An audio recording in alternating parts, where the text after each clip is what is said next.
Upravo te divne dame također mogu da se povežu sa našim prethodnim gošćama.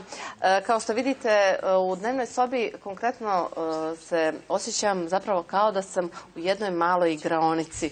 I ovo što su naše drage gošće donijele je zaista prelijepo i inovativno i sasvim nešto drugačije od svega onog što smo imali prilike ranije da vidimo, ali negdje kada se pomenu roditelji .me i Kreativa Lab, uvijek je to očekivano zapravo od vas.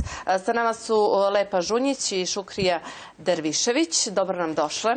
Dobar dan, hvala vama što ste donijele sve ove divne kreativne stvari za naše mališane. Šta je zapravo sve ovo što ćemo imati prilike malo da vidimo detaljnije? Udruženje roditelji je u okviru svog socijalnog preduzeća ima Cik-cak šnajdera i tako smo ga mi nazvali i mi svakodnevno se bavimo u stvari pravljenjem igračaka za djecu. Ono što jeste specifično, mi u stvari šijemo igračke i one su od različitih vrsta materijala, a cilj nam je negdje da proizvedemo igračke koje su interaktivne i koje koriste djeci za njihov razvoj, kako kognitivni, tako i razvoj motorike, pa negdje pratimo te razvojne potrebe djece, pa izrađujemo, tu su naše Cik-cak maštalice, tihe knjige koje mogu kupiti roditelji i djece. Neke su tematske, neke su u stvari upravo napravljene da oni vježbaju određene vještine, a tu su i mape koje mogu da se okače na zid ili da se spuste negdje na podu kako bi se djeca igrala. Ali ono što nam je cilj da negdje kroz igru oni uče i da se razvijaju. I pored toga znači što to mogu kupiti roditelji i djeca, igrati se kući, oni su sjajan edukativni materijal. I sve ovo ne bi postojalo da divna Šukrija sa svojom koleginicom zapravo sve to sama ne proizvodi, mogu slobodno tako reći, i kreira. Da, naravno, sa svojom koleginicom, moram da je predstavim, Vesnom Golubović, zajedno izrađujemo ove divne igračke za djecu i mogu vam reći da je to zaista jedan takav divan rad i takva energija stvaranja gdje zaista treba i dobra velika koncentracija, normalno, da ne bi pogriješile, ali raditi za djecu ovakve stvari je zaista uživanje. Tako dosta toga smo spremili, a sada se približava Nova godina i to nam je pravo zadovoljstvo kad krećemo da pravimo ove novogodišnje ukrase.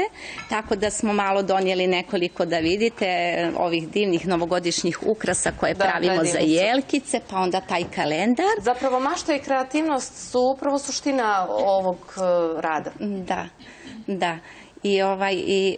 Eto, pripremamo sve te igračkice, imamo dosta tih mapi, djeca se upoznaju i sa saobraćajem, imamo igru memorije, imamo, na primjer, X-Ox igru gdje cijela porodica može da se igra i da se druži i sve to koristimo materijale kao što je filc, glavni materijal koji koristimo.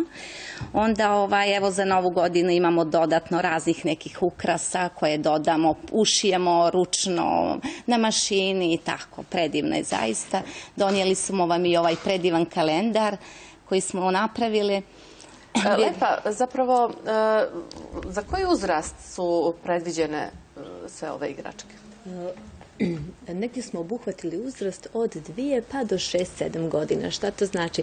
Da sa djecom uzrasta manjeg 1 do 2 godine trudimo se negdje da im predložimo ove velike mape, zato što oni imaju i krupnije životinje i predmete i oni negdje upoznaju svijet, kako vodeni, tako farmu, saobraćaj, šta je to što ima u kući, kakve su vremenske prilike. S roditeljima se mogu na taj način upoznati kroz igru i svaka figura se miče sa mape, sa knjige i može se koristiti i za neke druge svrhe.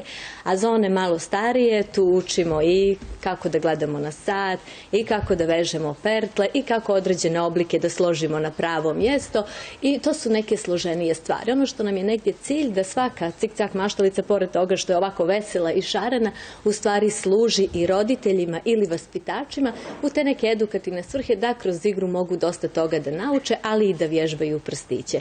Ali kako je Šukrija rekla, nekako kraj novembra i cijeli decembar mi malo odložimo te igračke i zaista dosta pažnje usmjerimo na novogodišnji nakit i negdje se igramo na taj način i tu je kalendar koji je negdje idealan poklon, ali on je u suštini već se mora kupiti od 1. decembra, jer nam je želja bila da novogodišnju čaroliju produžimo, pa da roditelji i djeca u stvari od 1. decembra već krenu sa darivanjem, sa skupljanjem određenih poklona i da u stvari tokom cijelog mjeseca prave jednu svoju maštu koju će 31. decembra da zaokruže.